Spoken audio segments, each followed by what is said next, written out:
Okay. The video recording again. Got the old Tioga. I should have pulled forward more in the sun, put her in the spotlight. There's Coop, my handsome boy. You ready? Yeah. All right. Oh, crazy dogs. Here comes the third one.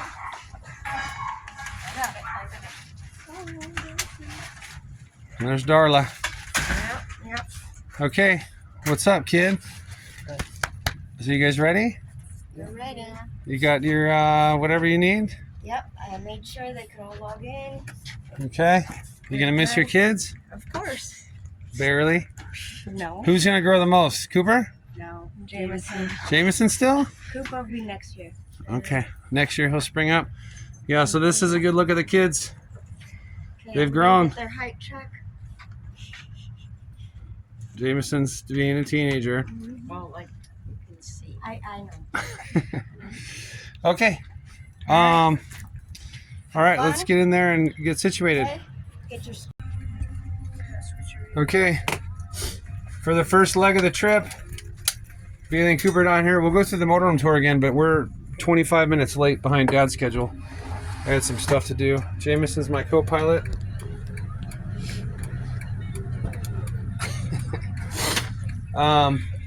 So we'll go through a tour in a little bit. But we got like a 5-hour drive ahead of us, and we're double parked right now. So maybe we should go. Okay. Bailey, lock this door.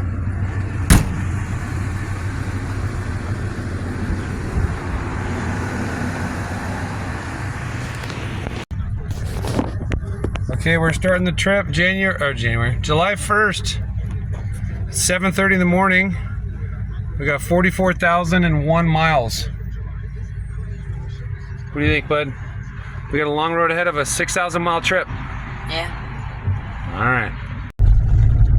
Okay, in good old tradition, we're in the truck stop town of Castaic. We're gonna go to the old cat scales and weigh ourselves just because Dad's curious. I'm not going to be able to do the side-to-side weighing, but I'll be able to do just a typical front-to-back weighing. Hopefully, unless there's a giant line, and then we're not doing it. But we pull in here, just like a big old mother trucker.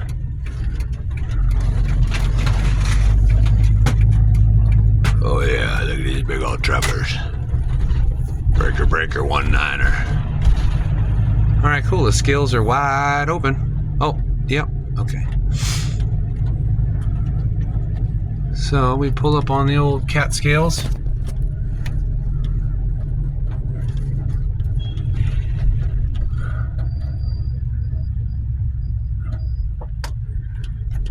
It is actually wide enough I could scoot over and have a wheel over here and then weigh one wheel and then vice versa, but you have to go in every time and it's a pain in the butt. And we're running on a schedule here. So we got 3 scales for the steer axle, the drive axle, and the trailer axle, in case you guys know or don't know. But I'm gonna hang up here and talk to these people. Okay, there's my shiny girl. So, look at that thing, she's all shined up for prom. So this is the verdict. Full water, full fuel, full food, full children. Here's what we got. The steering axle, 4760, drive axle, 9920 for a total GVW 14680. Shh, don't tell CHP. All right, that's it. We're gonna get on the road and head to San Simeon, Hearst Castle. So this is California on July 1st. We're just literally 10 minutes south of Castaic, about 25 minutes west of my house, on Highway 126 to Ventura. This is, I'll have to start the filming again because now we're at a red light behind a semi-truck. But it's all farmland going through here to Ventura. But just showing you the nature. We're definitely fire worthy here every year. dried golden is what we like to call it here in California. Golden, even though it's just dried and ready to catch on fire. So here's more, we've talked about this before. I think it should be a law where farms need to put a sign out saying what they're growing, because I have no idea what they're growing. But this is just 25 minutes west of my house, Highway 126. But, and it's about, I don't know, 25 miles worth of farmland in this little valley. So in any kind of a great flood, there's also a natural, we call it a wash, but it's a dry river, and that's where all these trees are.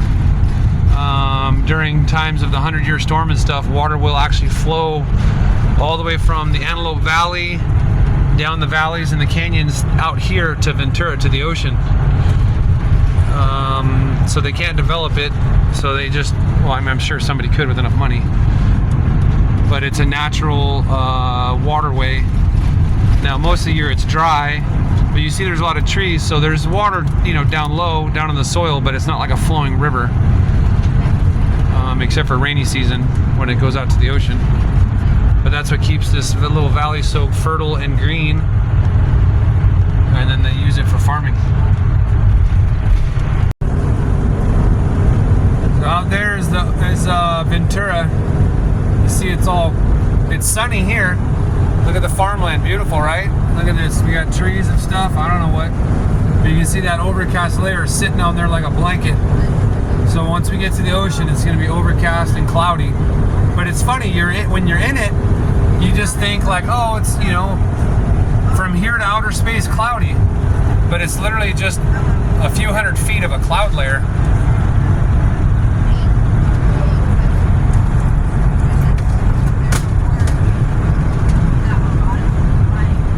Getting a little squirrely here.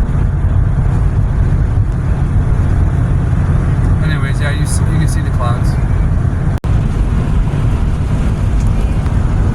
Kind of ominous. We're gonna drive into the beast, into the fog. See, it's creeping up on these hills over here.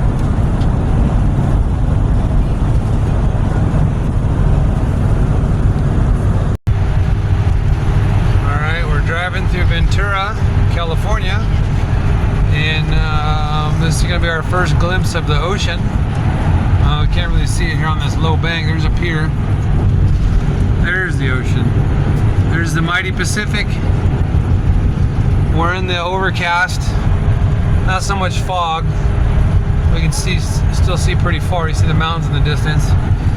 But we're definitely in the overcast.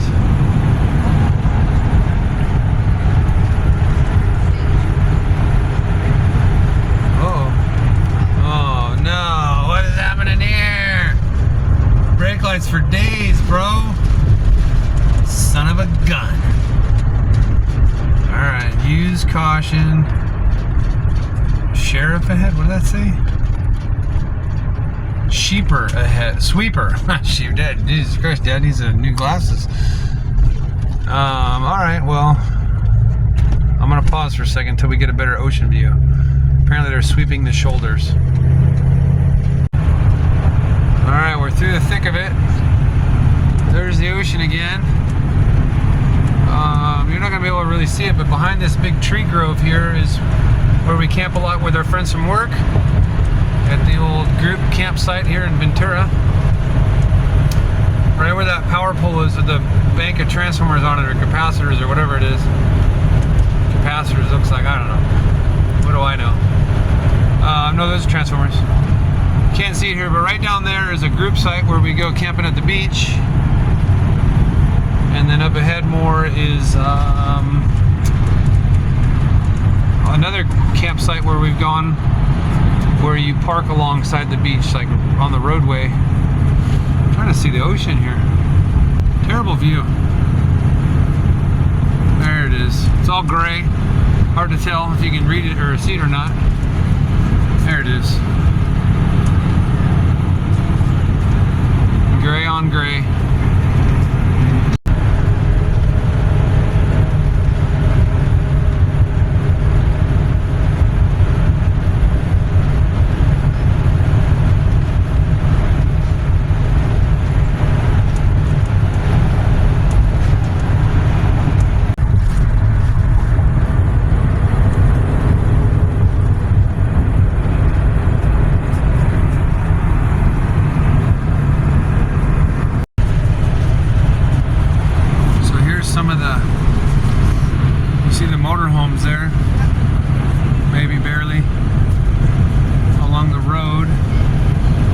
miss the good view. It's hard when you see something, oh, I want to film that, you pick up the phone and you're already like 70 miles an hour past it. Anyways.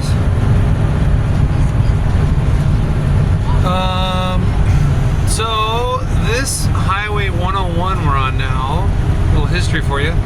Well, first of all, there's a little island out there, if this thing would focus, with like a roadway there. There's oil, it's an oil production, like something or other, I forget what they do, but it's something to do with oil. And then they pipe it back to the land here. Anyways, the kids a few years ago were, long story short, in an airplane, and a little airplane, like a 4-seater, and Bailey, the guy let Bailey fly, and it was just this dude and the three kids. So Bailey flew the plane from Santa Paula out to the ocean, and then up here, and then used that island as a turnaround. That's where she turned around at the island and then flew back. Random. But this road, Highway 101, is the El Camino Real Trail. From back in the day, this roadway was established. It was just a trail. I'm going to meander and blabber until we find one of the things I'm looking for. But it was between the Spanish missions along the California coast. Oh, here we go, right here in front of the 65 mile an hour. You see there's a bell thing? God damn it, right when I hit the bump. We'll find another one. But the missions were set up to, supposed to be, you know, like a day's ride from each other on a horse. And this was the Spanish missions. I forget all the colonization politics and stuff. But so this road was just a horse trail, and then, you know, throughout the years they made it a lane, and then they made it 2 lanes, they made it 4 lanes, and now it's 8 lanes. But all the way from, I think, San Diego, all the way, I forget how far north it goes. But we'll see if there's another one. It's like every mile they put one of those bells, just as like a little symbol that this was the old Spanish trail, which is now Highway 101 up the coast.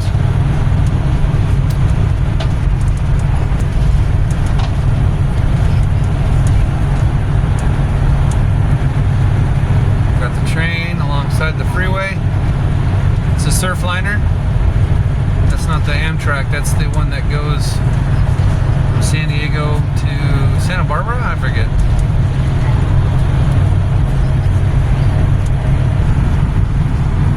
I don't know if you can see the oil rigs in the distance. Sorry, it's all bumpy. There they are. Alongside the freeway here is a bike path. We've ridden on the bike path before to this little town. Still waiting for the next bell. Jameson is absolutely ecstatic to see the next bell. That's the face of ecstaticism. Ecstatic? I don't even know. I just conjugated. That's never been done before. There's one right there. You can see the silhouette, the bell. Anyways, every couple miles or something like that. I don't know. But that's that. Okay, we're just on a random off-ramp. There was a rest area back there I was going to go to, but it's closed for maintenance or something. I was going to take this little beautiful video. There's the kids. Say hi, kids. Hi. Okay, I wanted to do this while we were stopped. So this is our map. We're here in California. So to give you the rough synopsis, we're going up the coast to Portland, Oregon, and then Seattle, Washington, and then cutting through Coeur d'Alene into Montana, coming down to Yellowstone, going back up to Montana. Hope you guys are paying attention. We're cutting across North Dakota. Oh yeah, and these are Bailey states. She's gonna be driving Montana, North Dakota, driving through North Dakota, coming down Minnesota, down into Iowa, and then across Nebraska, through the bottom of Wyoming down into Salt Lake City, Utah, across the top of Nevada, down into this little crook here is Tahoe, Reno, and then coming back down. So that's the gist of our trip on this one. The first trip was up through the tip of Nevada, tip of Arizona, into Utah, into Colorado, to Kansas, to I don't know what state that is. I don't know what state, tip of Illinois. I don't know what state these are, I forget. Into, I don't know, whatever this thing is, into Maryland and Pennsylvania, where Mark was. And then we came across to Ohio, whatever this is, up into Michigan. And then, yeah, we did Illinois. I forget what the hell. We did this, I don't know, what state is this, guys? I don't know either. But we went from Ohio up to Michigan. We crossed Lake Michigan into Wisconsin for that air show.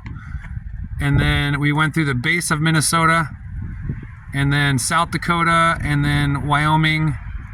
And we drove straight through Idaho, visited our old neighbors in somewhere in Oregon, and then drove down to Lake Shasta and met back here. That was the first trip. Second trip, we drove south through New Mexico. We did all the way down to Texas. You think it's long enough driving this way? Well, we did the whole southern border. Cruise Louisiana, Mississippi, and whatever, Alabama, I don't know. Down to Florida, Key West, and then back up. Georgia, South Carolina, North Carolina, and then Tennessee. Oh, that's Kentucky. Tennessee, through Arkansas, Oklahoma, top of New Mexico, Arizona, back home. That was the second trip. Now the third trip, we're getting these states, these ones, and then these states we'll have to fly to and just rent a thing and do these states on another trip in a year and a half. But what do you guys think? A lot of driving. Yeah, we've driven 2 hours now. It's like 10:10. So we got on the road from Mom's house at 7:30, and then we got back on the road after the way station at 8:10, and now it's 10:10. So we've driven 2 hours. We're getting off here. We're gonna head to Lompoc, near Space Force Base, where Elon launches his rockets. But anyways, they're not launching any rockets today, but we're gonna just check it out, drive by. I think that's it. Oh, that was the other thing I was gonna talk about. I don't know if we noticed, but we're running clean on this trip. We got no bicycles in the front and no rack in the back. So we're maximum efficiency. As you can tell, I love my Tioga. We're running maximum efficiency. We'll go over the new additions later. But we just got that little step, quasi bumper step. But anyways, we're running clean. No overhangs on this trip. We didn't need bikes. The kids don't care to ride bikes anyways. They're teenagers now. Come on, that's not cool, Dad. Okay, back on the road. Kids are doing, we got a summer school class. See them back there? Learning on the trip, homeschool, but this counts for a class that my two high schoolers can check off their list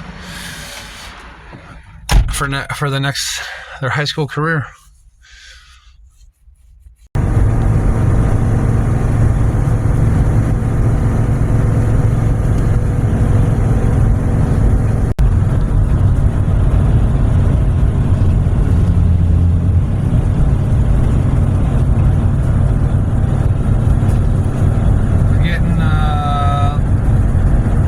Southern Central California.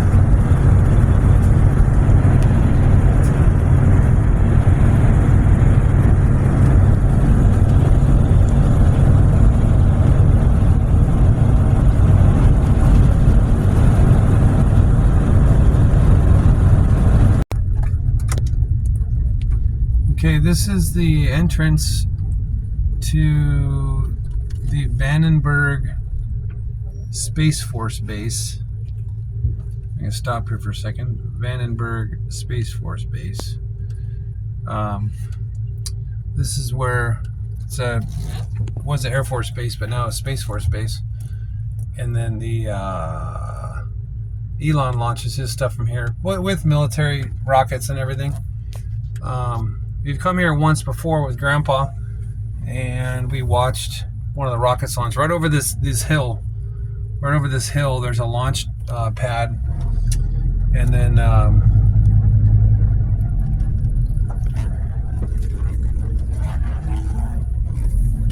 we watched the rocket launch. It was cool. We were right over here on the train tracks, not on the tracks, but there's a train right-of-way easement thing over here, and there was hundreds of cars down this road, and then we were parked over here on the rocks, and it was cool because you could feel the rumblings of the rocket engine.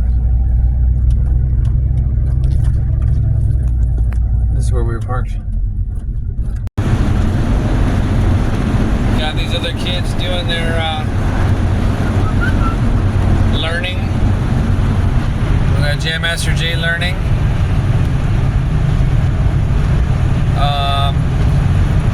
We're still in farmland. Hey, there's Dad. We're still in farmland. We're off the beaten path. We're taking these little highways, the ways that nobody ever goes to get somewhere because it takes too long.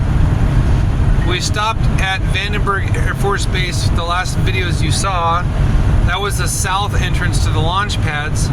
And we turned around and went into the north-south entrance right across the street, but they said, no, you can't come in here, you gotta be military or whatever. And then, so he's like, because I was trying to get, there's a visitor center. Anyway, so he's like, oh, I'll go this way, go that way, and then the visitor center's over there. Okay. So we went this way, we went that way, and Jameson and I hopped out of the motorhome to the visitor center to see what there is, but it's literally just like a waiting room to try to get on base where they, you know, background check you and whatnot. So it wasn't like, you know, I don't know, I didn't know what to expect, but I was hoping for, you know, some, like our old missile garden and rocket garden with just stuff to look at, and, you know, maybe like a museum in it, a little room that at least talks about the history. But it didn't have any of that. It was just literally a waiting room with a bunch of military police with computers and stuff doing like background checks for people who needed to get on base. So, but then now we're just taking the slow road, the beautiful farmland, and that's that. First sandwiches of the trip. There they are, making them. We just pulled over on a Vista. You see the kids out there checking out the world. While I make the sandwiches.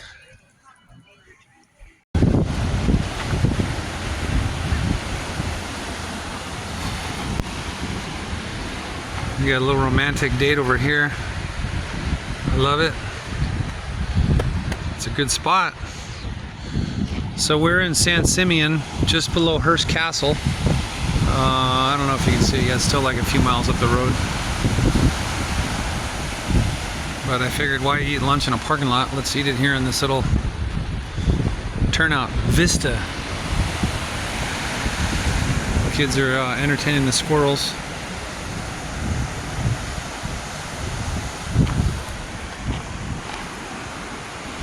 Scroungy looking, mangy. That's the word I'm looking for, mangy.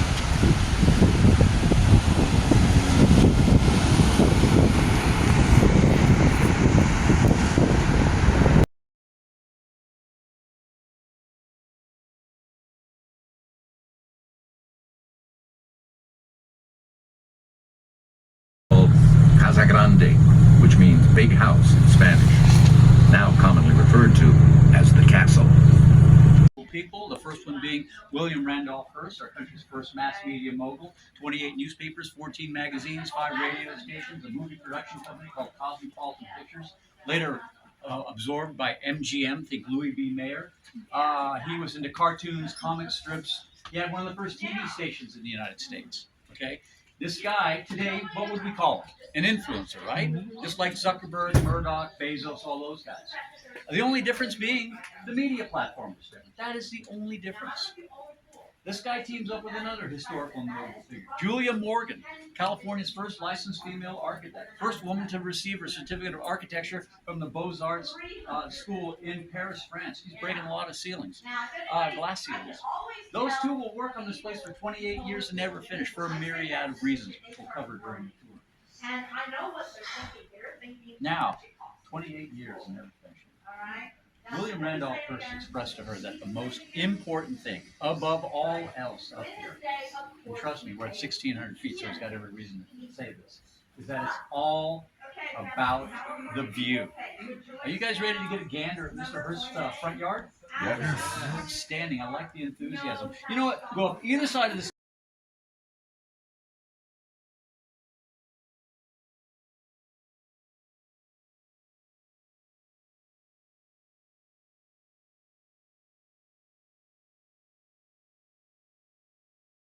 Cinematic golden age.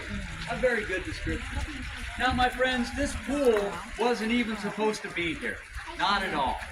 But the reason for it being here is because William Randolph Hearst was a married man.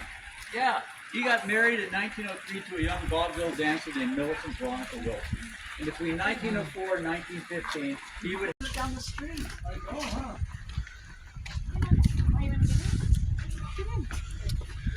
So he was saying this is the pool, 300,000 gallons or something like that. But everything was imported. The statues were from the 17th century somewhere, I don't remember where. But the triangle border pieces were from the 4th century.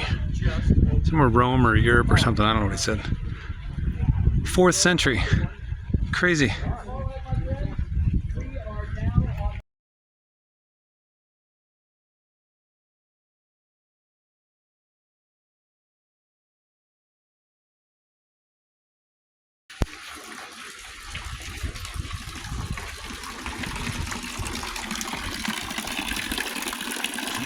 This is the Medium Guest House.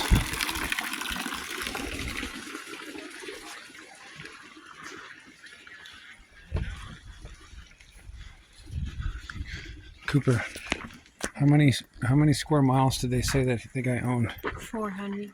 400. They pointed to a mountaintop in the distance. It was 37 miles away, and he owned it.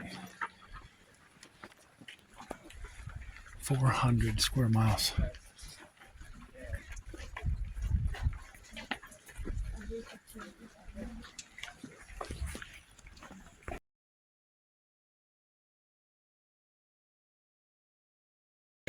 And the entire country goes nuts for Egyptian art. And where you and I might go out and get a, I don't know, a copy of a plaster Paris model of the pyramids at Cheops or maybe a Sphinx, Hearst goes out and buys 4 sculptures of the deity known as Sekhmet. Now, Sekhmet in Egyptian mythology is the daughter of and fierce protector of the sun god Ra. Her name, this is the actual Egyptian from King Tut's tomb, 3,000 years old. Closely, it makes sense. Head of a lioness, taker of life, body of a woman, giver of life. And these sculptures range between 3,200 and the oldest 3,600 years old. Yeah.